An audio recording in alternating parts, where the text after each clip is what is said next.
नमस्कार साथियों, मेरा नाम है आलोक शाक्य। आप देख रहे हैं बुद्धा एजुकेशन सेंटर फर्रुखाबाद। आज हम बात करेंगे भारतीय अर्थव्यवस्था की, जिसमें हम आज से वीडियो चालू कर रहे हैं।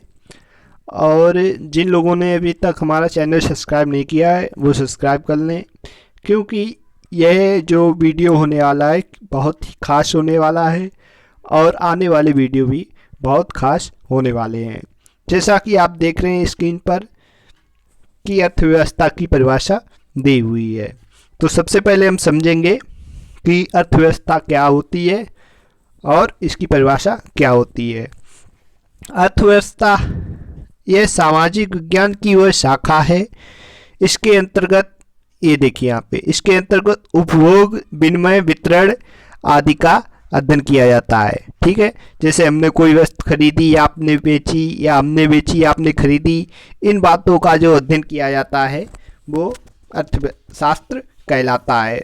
अब बात आएगी कि इसे जो बैंकिंग क्षेत्र होता है, हमारी बैंक की दुनिया में जो क्षेत्र होता है उसे अर्थशास्त्र कह सकते हैं। ठीक है, अब जब इसकी बात आएगी तो अर्थशास्त्र के पिता किसे माना जाता है, यहाँ से पहला क्वेश्चन निकल के आता है। बहुत ही महत्वपूर्ण है कि अर्थशास्त्र के पिता किसे माना जा सकता है। तो इसे आप इम्पोर्टेंट के रूप में लिख सकते हैं कि एडम स्मिथ जो है उनको अर्थशास्त्र का जनक या पिता कहा जा सकता है।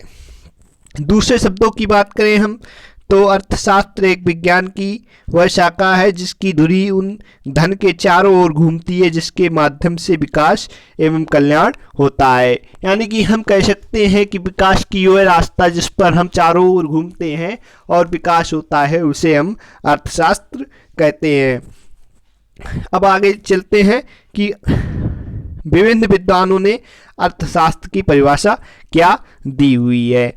तो समझ लेते हैं कि जो हमारे एडम स्मिथ थे उन्होंने अर्थशास्त्र को क्या कहा है। तो एडम स्मिथ थे, उन्होंने अर्थशास्त्र को धन का विज्ञान कहा, यानी कि जिसमें हम हिंदू जो पुजारी होते हैं जैसे लक्ष्मी देवी, उनको धन का देवी कहा जाता है, लेकिन यहाँ ने एडम स्मिथ ने अर्थात अर्थशास्त्र धन का विज्ञान है इसे कहा गया है। अब बात आएगी अल्फ्रेड मार्शल की।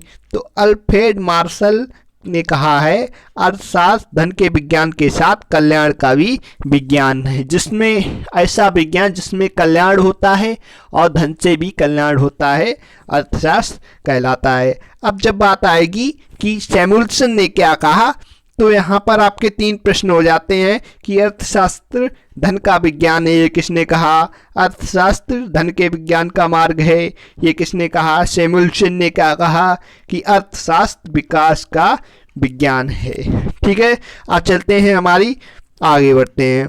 अब जो अर्थशास्त्र के लिए हमारी किताबें आई थी उनके नाम हम जान लेते हैं कि कौन कौन सी किताबें आई थी। तो पहली किताब आई थी एडम स्मिथ की, जिसका नाम है an inquiry into the nature and causes the wealth of natures. ठीक है, अब दूसरी किताब आई थी प्रिंसिपल द इकोनॉमिक्स। अभी ये मैं आपको पढ़ा चुका हूँ, बहुत ही महत्वपूर्ण है, प्रिंसिपल ऑफ इकोनॉमिक्स। अब आएगी ये तीसरी हमारी किताब nature and signification of the economic science, Robins ने इसे लिखा था। अब theory of the income, employment and interest, ये भी हमारी किताब जे.एम. कीन्स द्वारा लिखी गई थी। अब बढ़ते हैं आगे।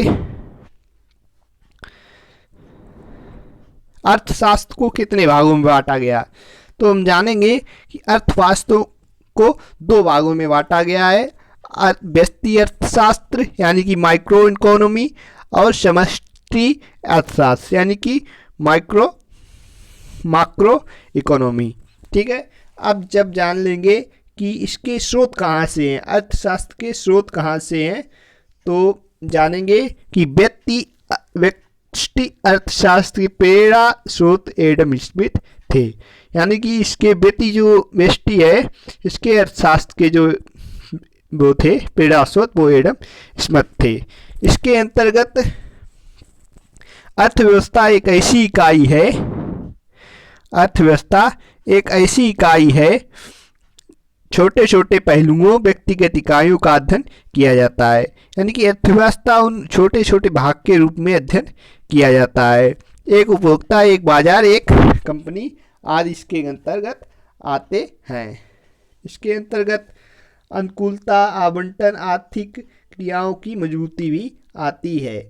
तो इस प्रकार से हम अर्थशास्त्र की बातों को, यानी कि अर्थशास्त्र की परिभाषा और उसके बारे में बताया गया।